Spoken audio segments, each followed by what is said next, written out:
Hello students, आज हम पढ़ेंगे ऑपरेटिंग सिस्टम। ऑपरेटिंग सिस्टम बहुत ही इंपॉर्टेंट टॉपिक होता है एग्जाम पॉइंट ऑफ व्यू से भी और इंटरव्यू पॉइंट ऑफ व्यू से भी। तो हम स्टार्ट करते हैं कि ऑपरेटिंग सिस्टम क्या होता है, उसकी डेफिनेशंस क्या है, कितने टाइप के ऑपरेटिंग सिस्टम्स होते हैं। ठीक है, तो स्टार्ट करते हैं ऑपरेटिंग सिस्टम की डेफिनेशन से। तो सबसे जो इजी डेफिनेशन बताई गई है ऑपरेटिंग सिस्टम की, वो ये बताई गई है कि operating system is an interface between user and machine.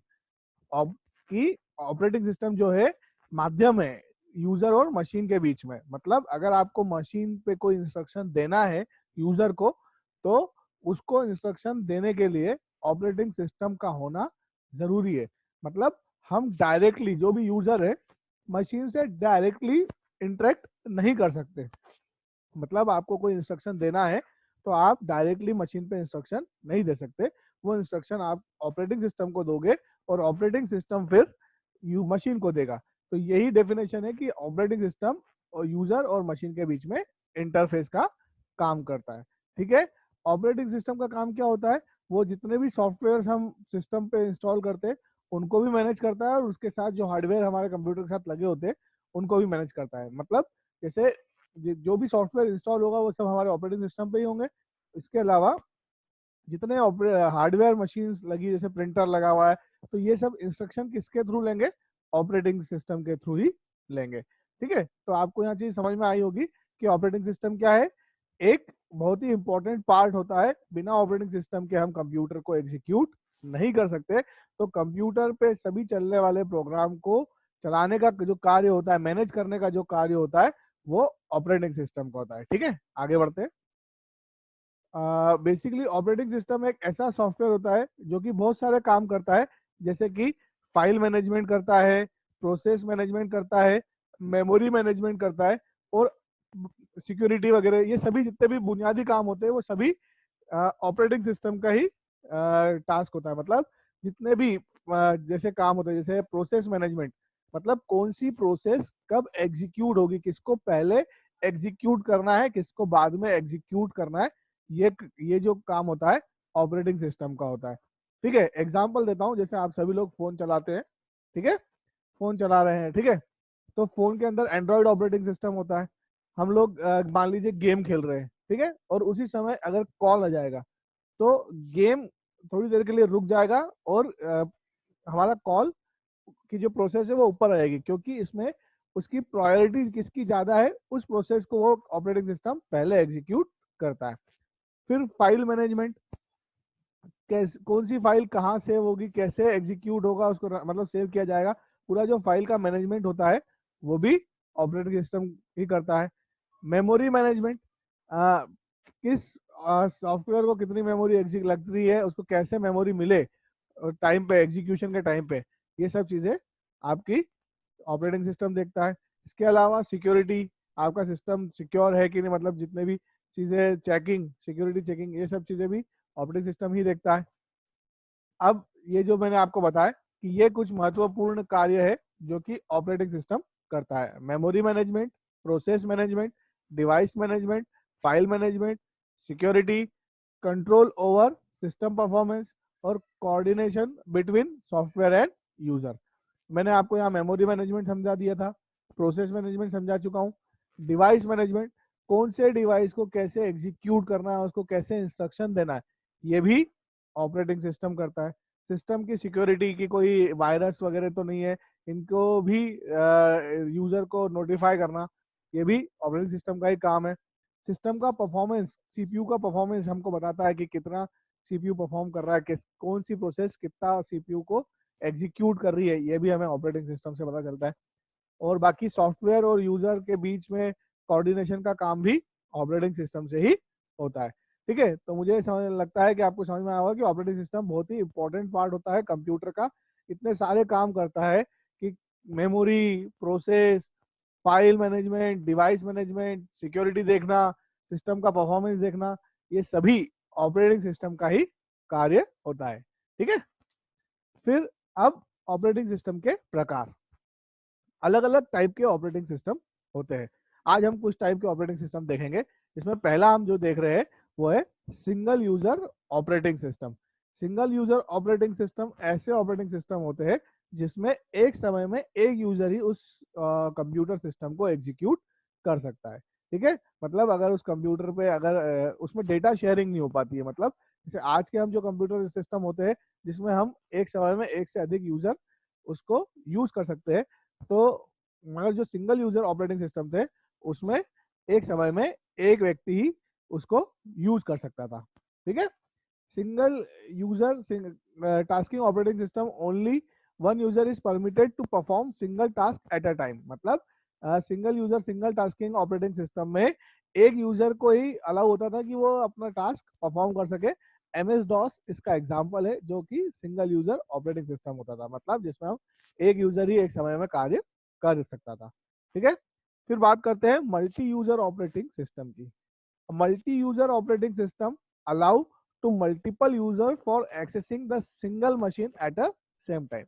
मतलब मल्टी यूजर ऑपरेटिंग सिस्टम वो ऑपरेटिंग सिस्टम होते हैं जो कि मल्टीपल यूजर्स को अलाउ करते हैं कि वो सिंगल जो भी एक मशीन है उसको मल्टीपल यूजर्स एग्जीक्यूट कर सके। यहाँ पर हम नेटवर्किंग का उपयोग कर सकते हैं। मल्टीपल मतलब नेटवर्किंग की सहायता से आप 2 या 3 यूजर मिलकर भी एक कंप्यूटर को एक्सेस कर सकते हैं शेयरिंग के थ्रू। ठीक है, फिर सब जो मल्टी यूजर ऑपरेटिंग सिस्टम होता है उसमें नेटवर्किंग की सहायता से, मैं पहले बता ही चुका हूँ वैसे, नेटवर्किंग की सहायता से ही आप इजीली एग्जीक्यूट कर सकते हो। मतलब यूज कर सकते हो एक ही ऑपरेटिंग सिस्टम, एक सिस्टम को मल्टीपल टाइम यूज किया जा सकता है नेटवर्किंग की सहायता से। ठीक है, आगे बढ़ते हैं। फिर एग्जांपल है मल्टी यूजर ऑपरेटिंग सिस्टम के उबंटू, मैक ओएस, लिनक्स के जितने भी ओएस है, यूनिक्स और विंडोज 7, विंडो 10, ये सभी जो है मल्टी यूजर ऑपरेटिंग सिस्टम के एग्जांपल है।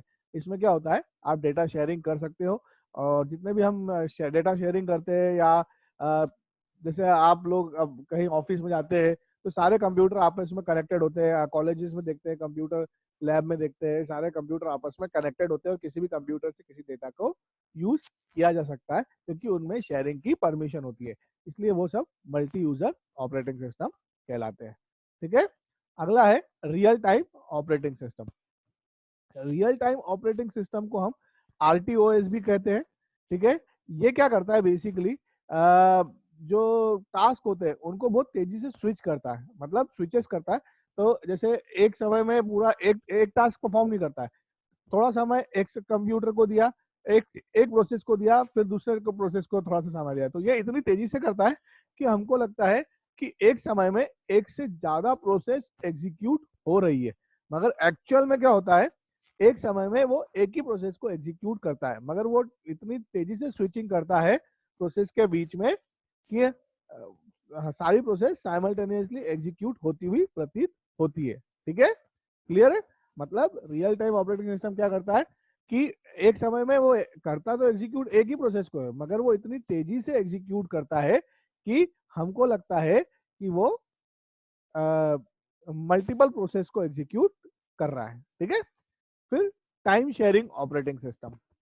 Time sharing operating system allow many user to share computer resource simultaneously. मतलब बहुत सारे यूजर्स को एक कंप्यूटर के रिसोर्सेज को साइमल्टेनियसली एक एक साथ एग्जीक्यूट या यूज करने के लिए परमिशन देता है।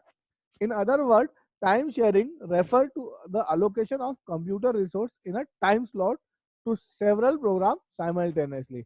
मतलब एक साथ कई उपयोगकर्ता इस कंप्यूटर को या रिसोर्सेज को साइमल्टेनियसली एग्जीक्यूट कर सकते हैं। ठीक है, आगे बात करते हैं क्या कि कंप्यूटर सिस्टम का एक इंटरेक्टिव उपयोग प्रदान करने के लिए भी हम टाइम शेयरिंग सिस्टम का उपयोग करते हैं। मतलब ज्यादा से ज्यादा उपयोग कर सके हम कंप्यूटर सिस्टम का, तो भी हम उसके लिए हम टाइम शेयरिंग ऑपरेटिंग सिस्टम का उपयोग कर सकते हैं। मतलब आपको ज्यादा, मतलब जैसे प्रोसेस तो बहुत फास्ट होती है और ह्यूमन जो होते हैं वो काफी स्लो होते हैं, तो अगर एक समय में एक प्रोसेस ही करेंगे तो काफी स्लो आउटपुट आएंगे और उसका रिजल्ट भी काफी अच्छा नहीं रहेगा। इसलिए अगर आपको फास्ट रिजल्ट चाहिए तो हमको टाइम शेयरिंग ऑपरेटिंग सिस्टम का उपयोग करना पड़ेगा, क्योंकि वो एक समय में बहुत सारे रिसोर्सेज का यूज कर सकता है और काफी फास्ट वो देता है। आउटपुट। ठीक है, देन ये जो टाइम शेयरिंग ऑपरेटिंग सिस्टम होता है अपने संसाधनों को कई यूजर के साथ एक साथ शेयर भी करने की अनुमति देता है, ताकि आप सारे जितने भी उपयोगकर्ता है वो डेटा को तेजी से यूज कर सके। मतलब ये भी है कि आप मल्टीपल यूजर है तो वो डेटा को यूज कर सकते हैं। फिर multitasking operating system, as the name itself suggests, multitasking refer to execution of multiple task at a time। मतलब एक से ज्यादा टास्क को एक समय में परफॉर्म करने के लिए जो ऑपरेटिंग सिस्टम होता है उसे हम मल्टीटास्किंग ऑपरेटिंग सिस्टम कहते हैं। मतलब एक समय में एक से ज्यादा टास्क एग्जीक्यूट करेगा, वो मल्टीटास्किंग ऑपरेटिंग सिस्टम कहलाता है। ठीक है, जितने भी आजकल हमारे आधुनिक ऑपरेटिंग सिस्टम है सभी मल्टीटास्किंग ऑपरेटिंग सिस्टम होते हैं, और इसकी सहायता से हम एक साथ कई काम कर सकते हैं। जैसे आपको म्यूजिक सुनना है तो आप म्यूजिक सुनने के साथ साथ माइक्रोसॉफ्ट वर्ड में कुछ काम कर रहे हो तो वो भी कर सकते हैं। अगर आपको कुछ गूगल में सर्च करना है तो वो भी आप कर सकते हो। एक साथ बहुत सारे डिफरेंट डिफरेंट टास्क आप परफॉर्म कर सकते हो। तो ये सभी चीजें आप मल्टीटास्किंग ऑपरेटिंग सिस्टम में कर सकते हैं।